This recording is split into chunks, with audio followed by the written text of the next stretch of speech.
You're listening to The Voice of Russia in London with me, Juliet Spare.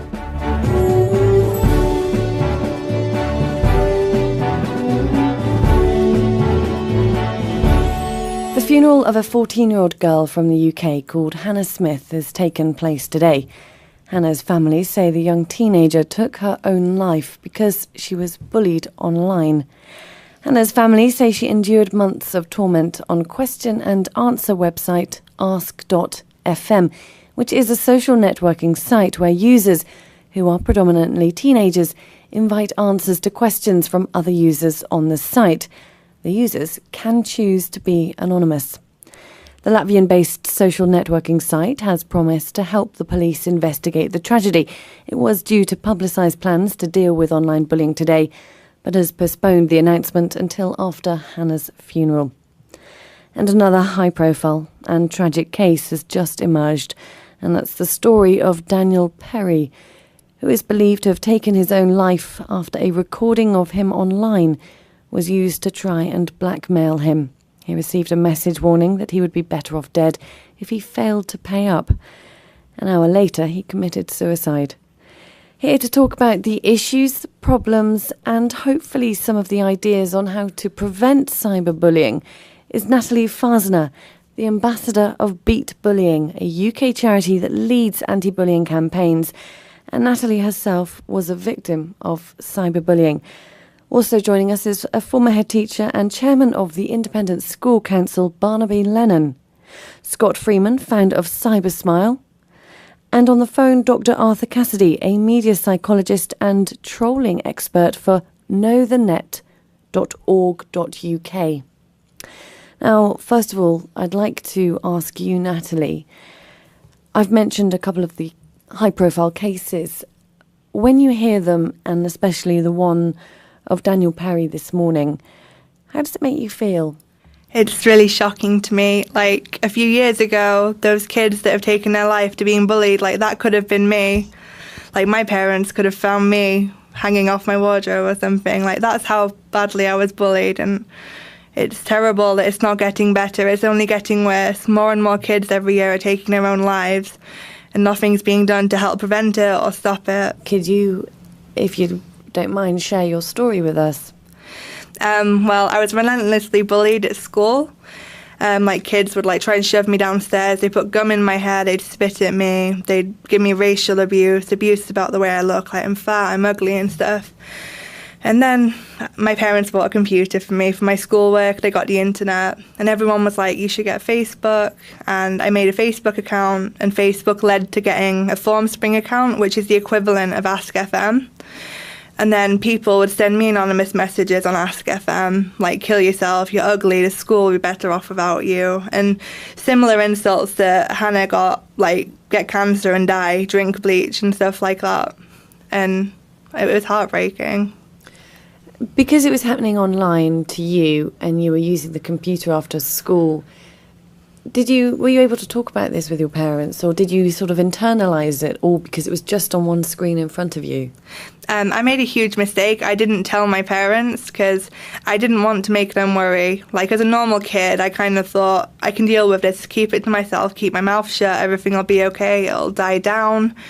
And it was the biggest mistake I could have made. What would you have done instead? Going back, I would have definitely told my parents. From the first message, I would have told my parents straight away. Dr. Cassidy, why do children not tell their parents in these instances of cyberbullying, do you think? We do know from our current research that children developmentally are engaging in seeking new forms of identity. And together with that identity is associated fears. It's like exploring where we should be, not where we're going. And some young people I have spoken to and interviewed have talked about the fear of telling parents. It is a little private world, and there is that little part of that brain which is saying, this is mine, I don't want anyone else to enter into it. And listen carefully what has just been said, that it is very important for these young people to engage parents, parents do respect their privacy in most situations, and parents that I've spoken to. And I think it's so important that that young people take their parents into their confidence and allow them to discuss these very openly and empathically with them. Scott Freeman, you're the founder of CyberSmile. Could you initially tell us a bit about that organisation and why you set it up? Yeah, I set it up 3 years ago. I founded it because my daughter suffered with cyberbullying, and at the time there were no specific organisations dealing with it, and also schools. It was very difficult for schools to take responsibility, and the police. So there's just this massive grey area. So it started off as a blog, and the demand was huge, and it's just evolved over 3 years into a quite a large charity. And what did your daughter go through? Well, she had a disagreement at school with friends, and then, as is often the case now, there was an overspill onto social media after school. But it went on for a while without us knowing, her parents, and the problem, basically, kind of online bullies and trolls got involved who didn't know her, and they would try and encourage her to commit suicide and do all these dreadful things. So it went on for a few months. It was really bad. Before I come back to you, Dr. Cassidy, to talk about trolling, in particular, I would like to obviously bring Barnaby Lennon into the discussion. We've got parents and the relationship with school and the overspill of social media and bullying into the home and the computers being used at home. Where do you see the initial problem of cyberbullying? Is it the computer usage itself or the content of the computer? It's a bit of both of those things. I mean, I think that everyone has to realise that these things are not inevitable and can certainly be stopped and controlled if we really want to. It's parents or schools who buy their children these computers, and it's perfectly possible for them to put into place measures which limit the ability, if you like, of children to abuse them. And so, you know, what I would want is to encourage all parents and schools, because I ran a boarding school and we also bought our students computers, but it's going to be particularly parents to think twice before they buy a very young child a smartphone which gives them access to the internet particularly, and even for teenagers, that they have in place clear rules. I think that schools can be very, very helpful because not only can they put in place the sort of basic education that all children clearly need, and indeed educate the parents as well. I mean, when I was a headmaster, I made quite sure that, everything I said to children was repeated to the parents so they knew. But I think if schools have rules relating to computer use, then parents very often greatly welcome that, because they can blame the school to some extent for the rules which they're going to impose within their own household. So, schools and parents have to work together. Natalie, do you think your parents made a mistake by perhaps buying you the computer in the first place, and that they should have put the parental controls on it, or this was at a time when no one really knew what the future was going to be like online? It was about 6 years ago. They bought me my first computer. It was like year 7. I wanted something to type up my homework just to make it more presentable, impress my teachers. And the parental controls, there's ways around them. I found ways to get around them, to look at, certain websites and stuff and talk to people online. So they're easily, you can get through them quite easy. Scott, you look like you were going to say something. Yeah, I think at CyberSmile, we're the other end of the scale. We don't think there is a technological quick fix to this problem. We think that the problem is wider with society as a whole, and that's what needs addressing.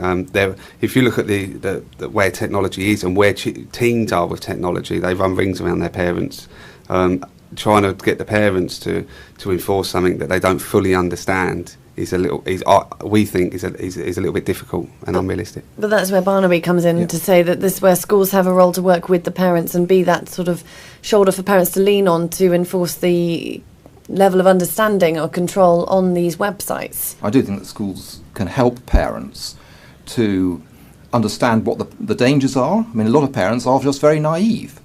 But I'm also saying that I think that parents shouldn't buy computers for their children when they're too young. I mean, I see, children now as young as 3 or 4 playing with smartphones, and they become quickly addicted to them. And I mean, I do agree that it's very difficult to put in place sort of technical controls, but nevertheless, parents have got to understand what the dangers are. They've got to form a relationship with their children if they possibly can, which allows them to report abuse, and they've got to have in place very sensible measures, particularly, I would say, about excessive use of computers and smartphones. I mean, one of the problems is not just the abuse, the damaging behaviour that goes on, but the amount of time that children are spending on computers and smartphones these days, which is also dangerous. Dr. Cassidy, then, you're a trolling expert, and you're from knowthenet.org.uk.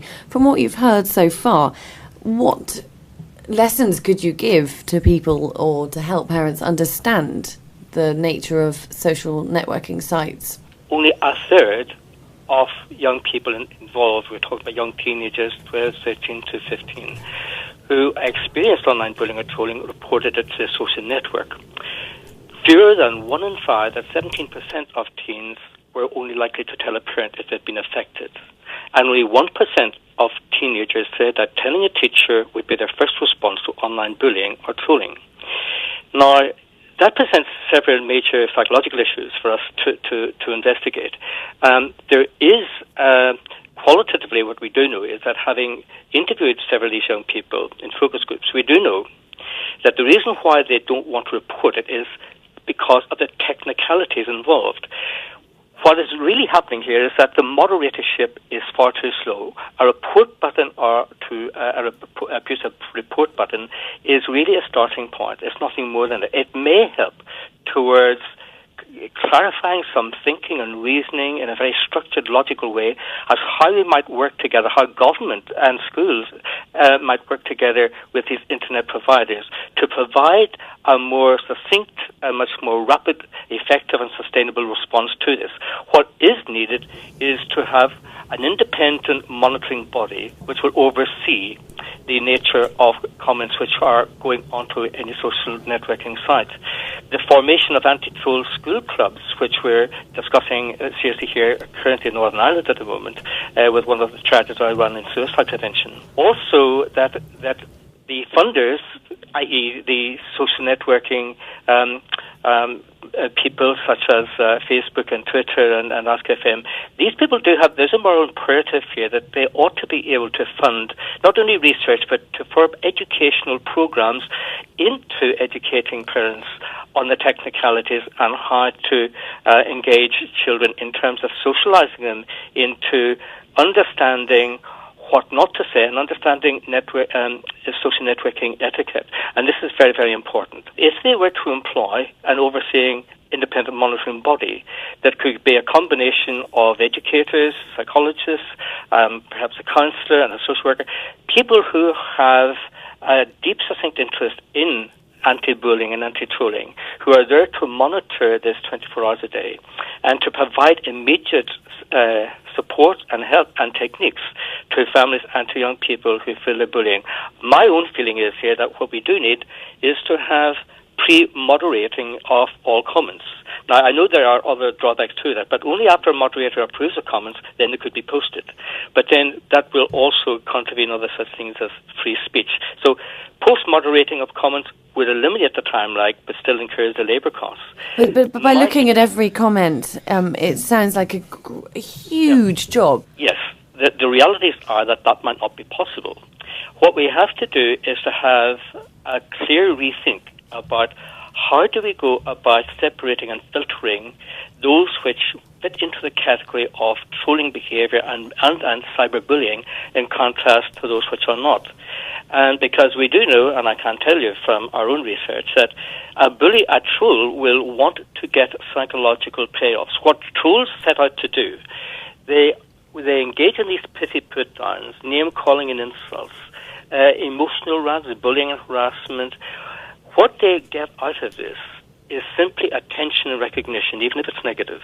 The emotional release of venting their anger, venting their power even over the victim. There is the thrill of breaking all social conventions, of sabotaging groups and troll dislikes. Trolls can be postgraduates. Trolls can be children in a school. Trolls can be very well-seasoned businessmen at working blue-chip companies. They can be literally anyone. And this is a methodology that they have. It is quite sociopathic, actually, when you see what has been done and when we investigate the nature of these comments. They can be so highly... They do lack empathy, and we know that is one key characteristic we have found from the study of trolls. They have failed in their socialization into understanding the role of empathy in their own development. So there are major issues with that. Is trolling any different to cyberbullying? One of my children appeared on University Challenge, and we had a look at the Twitter feed, and I notice now that every week after University Challenge, trolls appear on Twitter making the vilest possible comments they can possibly make about the 8 competitors.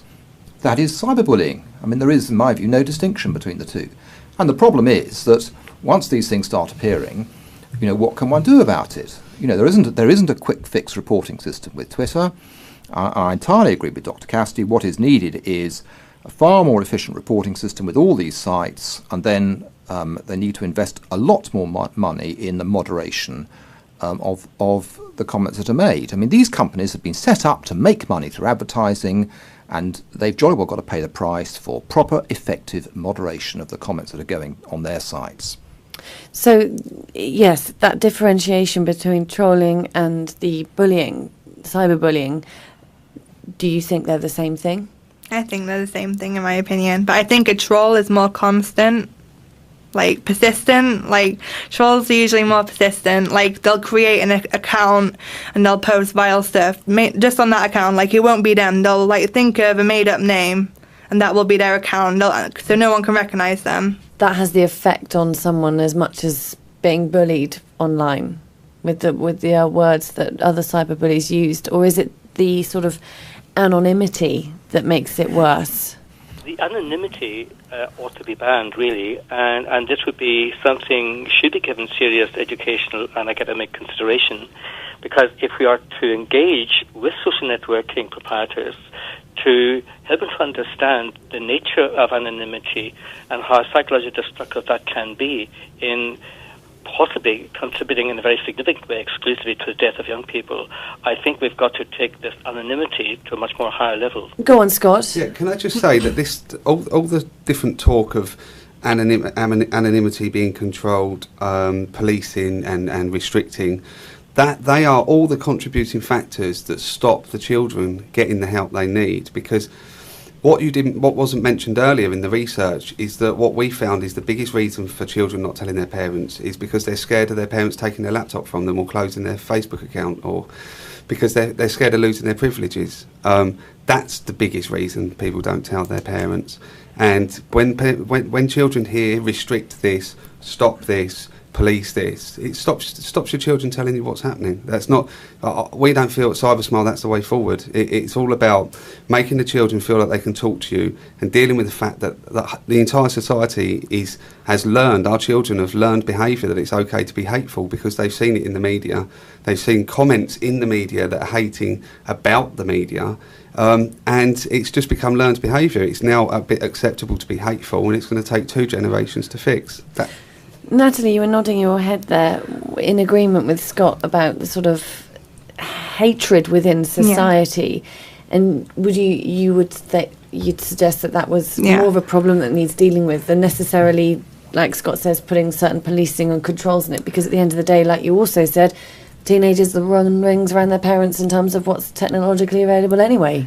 Definitely. I'm only 17, and my friends, if they see someone fall over in the street, they will laugh. They won't be like, "Are you okay?" They'll laugh because that's just how they are.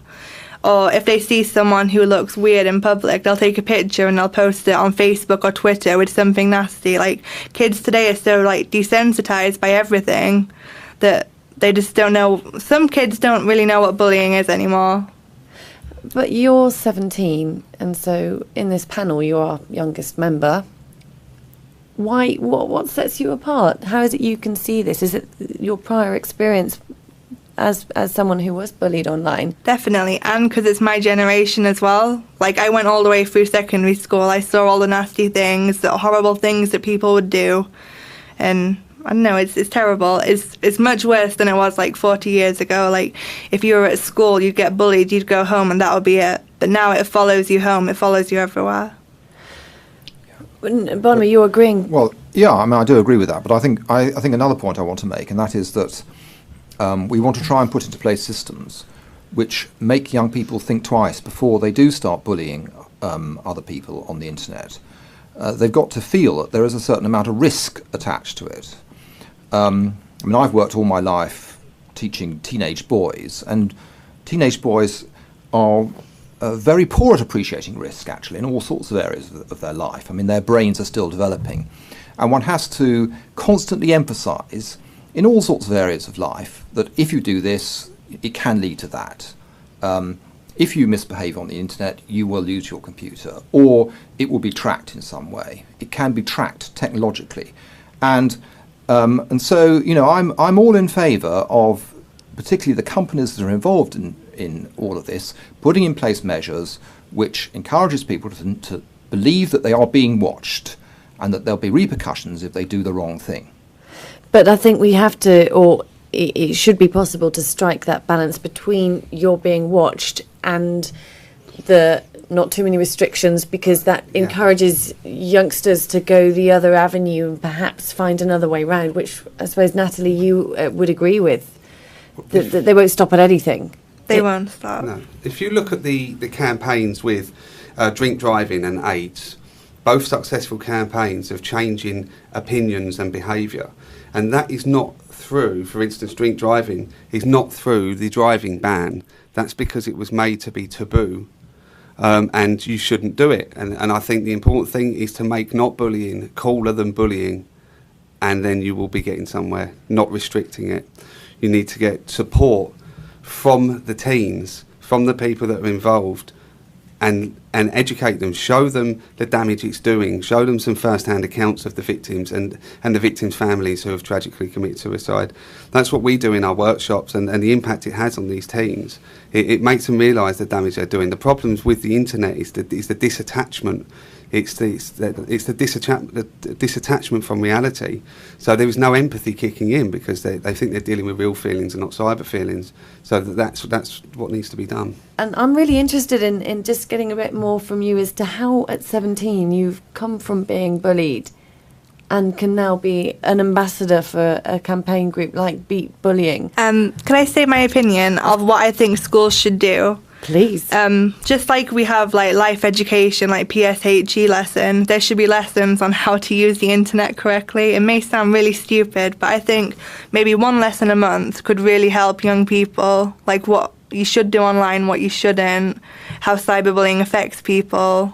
I don't think there's enough awareness. I think teachers need to do more.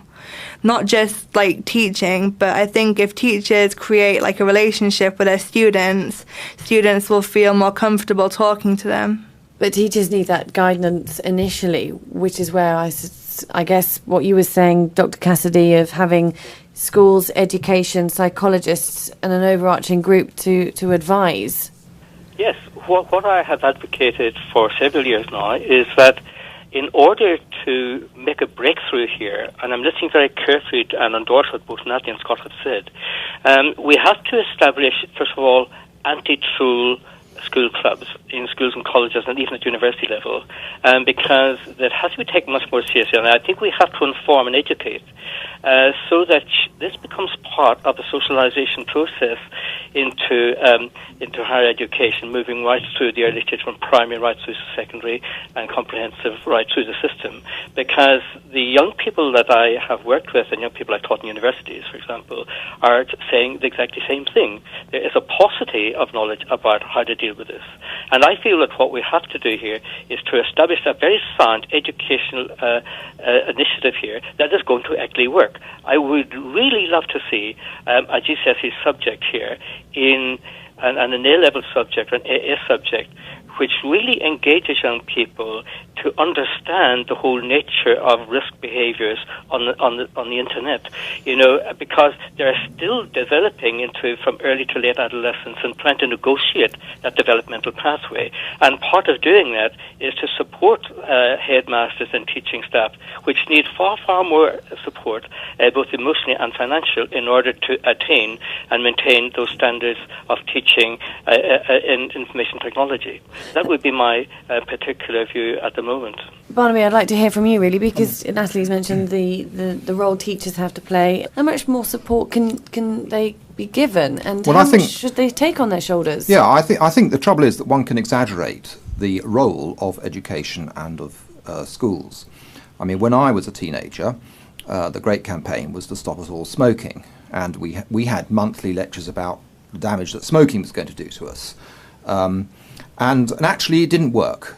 None of the anti-smoking education that we had worked for many years, and it was only when the government made it illegal to smoke in public places and then started to limit the availability of cigarettes and put up the price that smoking began to fall, as it has done in recent years. And so, I mean, of course there's got to be education, and I've already made the point that I think parents, as well as the children, need to be in receipt of regular education. But in the end, I'm not sure that any of that will work, and that in the end, what's got to happen is there's got to be clear rules, led probably by the government, but involving these companies that are putting all of this stuff out, and they've got to be under some sort of strict control, which will in the end make it difficult for people to abuse others on the internet, and above all to make the individuals who are doing this realise that there can be repercussions, because at the moment, as has already been said, these sociopaths feel completely free to do whatever they like, and we've got to move on so that they there's some comeback against those people. Scott? Yeah, going back to the PSHE comment, we've actually Cybersmile are campaigning because we feel that PSHE should be part of the curriculum, because it's not presently. And that is the perfect vehicle to educate children about cyberbullying and the impact it has on people. It's already in place. Unfortunately, we've just missed the government review on that, but that's what needs. We feel that's what needs to be done. It's the perfect vehicle. It's already in schools, and that's where you could be teaching the impact this has had, because PSHE is for, that's exactly what it's for, and things like alcohol and drugs and social problems, which I think there's far more people walking around 10 years after they've left school wishing they'd been educated more about drink, drugs and things like that than and probably never used a scientific calculator since the day they left school. That's our opinion. We think that the PSHE is far more important than it's being recognised for, and that's the perfect vehicle to do the education. Education's the key. Education for the children, education for the parents, and education for the bullies themselves. There is a broader problem, and that is that children become addicted to using computers and the internet. It's a complete waste of time, it's unproductive, mostly they're just playing banal games or they're involved in chit-chat, and parents and schools need to recognise that children can be throwing their lives away, wasting time on computers, and there needs therefore to be some limit to it. On that note, I'd like to thank all my guests for joining me on The Voice of Russia. Scott Freeman from Cybersmile, Dr. Arthur Cassidy, Natalie Farzana from Beat Bullying, and former head teacher Barnaby Lennon, chairman of the Independent School Council.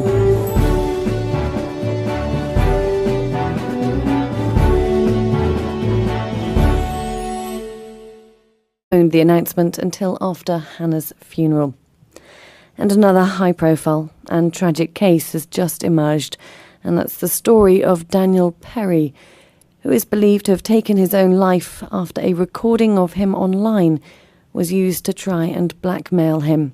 He received a message warning that he would be better off dead if he failed to pay up. An hour later, he committed suicide. Here to talk about the issues, problems, and hopefully some of the ideas on how to prevent cyberbullying is Natalie Farzana, the ambassador of Beat Bullying, a UK charity that leads anti-bullying campaigns. And Natalie herself was a victim of cyberbullying. Also joining us is a former head teacher and chairman of the Independent School Council, Barnaby Lennon. Scott Freeman, founder of Cybersmile. And on the phone, Dr. Arthur Cassidy, a media psychologist and trolling. I look like I'm fat, I'm ugly and stuff. And then my parents bought a computer for me for my schoolwork. They got the internet and everyone was like, you should get Facebook. And I made a Facebook account and Facebook led to getting a Formspring account, which is the equivalent of Ask FM. And then people would send me anonymous messages on Ask FM, like, kill yourself, you're ugly, the school will be better off without you. And similar insults that Hannah got, like, get cancer and die, drink bleach and stuff like that. And it was heartbreaking. Because it was happening online to you and you were using the computer after school, were you able to talk about this with your parents, or did you sort of internalise it all because it was just on one screen in front of you? I made a huge mistake. I didn't tell my parents because I didn't want to make them worry. Like, as a normal kid, I kind of thought, I can deal with this, keep it to myself, keep my mouth shut, everything will be okay, it'll die down. And it was the biggest mistake I could have made. What would you have done instead? Going back, I would have definitely have told my parents. From like the first message, I would have told my parents straight away. Dr. Cassidy, why do children not tell their parents in these instances of cyberbullying, do you think? We do know from our current research that children developmentally are engaging in seeking new forms of identity. And together with that identity is associated fears. It's like exploring where we should be, not where we're going. And some young people I have spoken to and interviewed have talked about the fear of telling parents. It is a little private world, and there is that little part of that brain which is saying, this is mine, I don't want anyone else to enter into it. And listen carefully to what has just been said, that it is very important for these young people.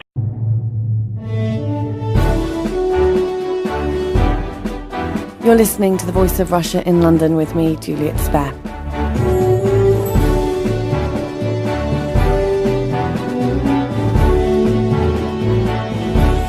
The funeral of a 14-year-old girl from the UK called Hannah Smith has taken place today.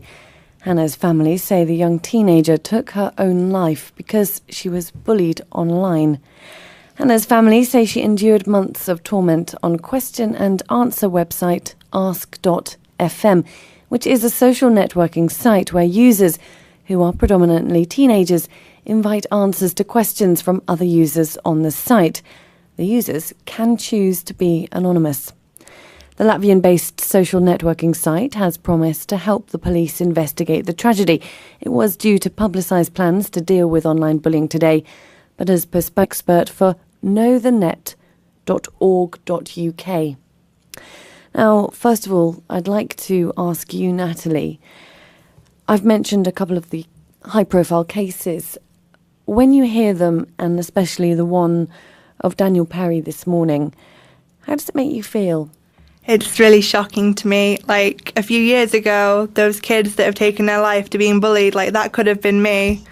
Like, my parents could have found me hanging off my wardrobe or something. Like, that's how badly I was bullied, and it's terrible that it's not getting better. It's only getting worse. More and more kids every year are taking their own lives, and nothing's being done to help prevent it or stop it. Could you, if you don't mind, share your story with us? Well, I was relentlessly bullied at school. Like, kids would try and shove me downstairs. They put gum in my hair. They'd spit at me. They'd give me racial abuse about the way I looked.